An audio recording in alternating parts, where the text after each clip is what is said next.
All right, staying in the NBA, we now turn to Tuesday night action between the Boston Celtics and Portland Trailblazers. Boston on the road earning their fourth straight victory, 116, 115, 1 point win. Jason Tatum led the way with 32 points, including a big three late that made it a 4 point game with about 8 seconds left. Jaylen Brown also a big night. He had 24 points. Kemba Walker, 21 points, as all five Boston starters scored in double figures. The Trailblazers got 28 from Damian Lillard, 25 from Carmelo Anthony, and 20 from Norman Powell. It was the Trailblazers, I believe it was their second straight defeat? It was, and they've now lost 4 of 5. They still sit in the 6th spot in the Western Conference. They're still out of that play-in scenario if the playoffs began today. Boston, right now, they have moved up to 5th in the Eastern Conference. Of course, just as soon as I get off the bandwagon, they start winning. They were without Evan Fournier last night. They were able to overcome that. Really entertaining game. It came down to the final seconds. Drink, what was your biggest takeaway from this one? That the Celtics showed me some grit, right? I'm not gonna knock. I talk trash about them when they do bad. Let me give them a little kudos. They showed me some grit last night, and that was enough grit to get it done in the playoff. I mean, in the play-in round. There wasn't enough grit to get it done in the actual playoffs. But it was cool nonetheless. I like, for the most part, I like what Tatum was doing. I like what Brown was doing. Robert Williams, I mean, listen to your point about their depth. That guy is good. He's just not good to do it all by himself. But he's good. He needs to get in the gym, put a little more meat on his bones, because it's some thick fives he's going to go against. But, you know, the Embiids of the world, like, you're going to go against some guys that are going to give you this work in your chest. He might need to go bulk up a little bit, but for what he does and for what his contract is, I guess, he's value. He's some good value. He's great. He's fun to watch, too. He's good. He's just a little skinny for a 5, but he's good value. But with that said, Boston is Boston. We've been saying this all year. Up and down, hot or cold. You can't never really stick a pin on them. You know, last night Tatum was the man. The next game, Brown might be the man. Kemba Walker. We don't know. And I like what they did last night, because it seems as if they was like, all right, Tatum, do your thing, right? And we're going to figure it out while you do your thing. And that seems like what I seen out of Tatum last night. You know, Tatum and Lillard seem to be doing, you know how Dame Dollar do. You know, he loved trying to have an individual battle with somebody going, you know, point for point. It seemed like him and Tatum was doing that. Like you said, very entertaining game. Brown, I thought evidently it seems like Brown, as the second guy, came through a little more than C.J. McCollum did as the second guy. But overall, I wasn't enamored with the defense in the team. But I thought the Celtics was in a better rhythm with Jason Tatum being the aggressive one guy. I just felt like the Trailblazers kind of stop and go. I mean, just look at the percentage. Damian Lillard and C.J. McCollum chunked up a lot of shots. C.J. McCollum only has, 16 points to show for it? He threw up a lot of shots. And together, I just don't think that's a recipe for winning. With all that said, to your question, what is my biggest takeaway? That we're gonna see the Portland Trailblazers in the play-in scenario again. That's my biggest takeaway. I think they're gonna slide all the way. They're gonna slide enough to we're gonna get them in the play-in tournament. They're gonna look good again. Nurkic, Zach Collins, whoever else that we ain't seen all season, they're going to come together with all your powers combined. I choose you. And then, they're going to figure this out, and, they're going to play. They're going to, play, and then they're going to get their first-round opponent, and then that's going to be that. So that's what I see. That was my biggest takeaway, man. I'm over Portland. I'm sorry, but I'm over Portland. I really am. Here's the deal. With Boston, as much crap I give Boston played in the Eastern Conference. You just said they the 5th seed. They could slide up to the, you know what I'm saying? They keep playing, winning basketball. They can easily slide up to like the 3rd seed. Something like that. In the West, it doesn't work like that. No, don't get me wrong. it is a jumble in the West, but Portland ain't gonna be. This Portland team ain't gonna be part of that jumble. They lucky they're not in the bottom of the heat right now. But I'm not a believer in like the way Portland is set up no more. Like Damian Lillard, awesome, elite superstar. CJ McCullough, good role player when you want to be. That Terry Stotts, maybe his voice is getting stale there. Whoever the GM, but I'm over the Trailblazers. I'm not, and I just don't care to see them all that much no more. But I just feel like what they're gonna do is the same thing they did last year. Towards the end of the year, they're gonna finally decide to play. They're gonna win the play-in tournament. They're gonna get in the first round. They're gonna get this business by whoever they play. Whatever the 4 top teams is they play, it don't really matter. They're going to get this work, and then they're going home again, and the rest is history. Then we're going to talk about who wasn't there again, who was hurt again. So I'm over Portland. The Celtics, let's see if they can keep going. But I will say this about the Celtics. That is the way you need to play. Even though you won by 1 point, I got it. I think that is your recipe for winning. Throw out however you used to play. That ain't this year. I think you gotta kind of put the ball in Tatum's hand and hope that he's the superstar that you think he is, and let him make plays and let him go get it. This whole 6 shots for Tatum, 6 shots for Brown, 5 shots for Kimber. This ain't it. That philosophy ain't gonna work. You gotta go. You gotta kind of let Tatum take the reins. I'm sorry, no disrespect to Brown, no disrespect to Walker, none of those guys. But I think this is the winning recipe.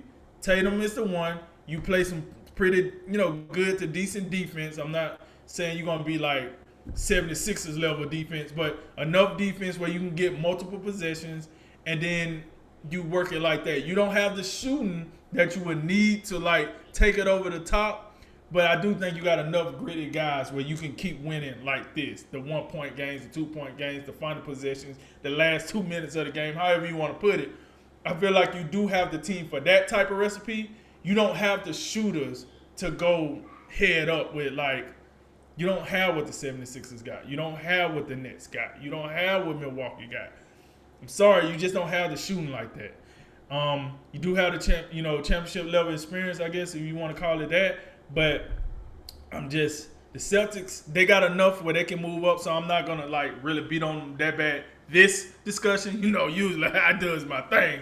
But I'm not going to beat up on them too bad in this discussion. But the Trailblazers, my biggest takeaway is they're going to probably be in the play-in game again, and then they need to blow that up. Blow it up. I'm done. Let's go. Let's start it over. Let's pull a Houston Rockets.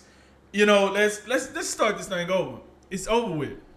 No one in their right mind going to tell me Portland is going to, other than Charles Barkley. He the only one still believe in the Trailblazers. It's over with. I'm done with them. We over with. So that was my biggest takeaway from the game last night between the Celtics and the Trailblazers.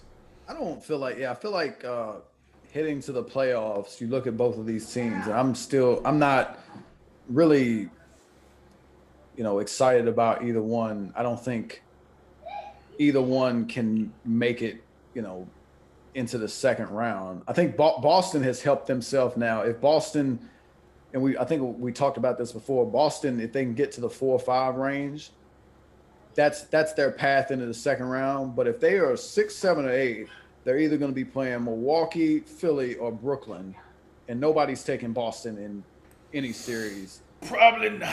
Nobody's taking Boston in any of those series.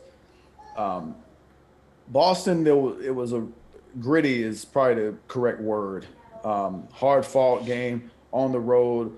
Portland's a good team on their home floor, and I think the thing I liked about them last night is they seemed a little bit more sure of themselves and who to turn to in key situations.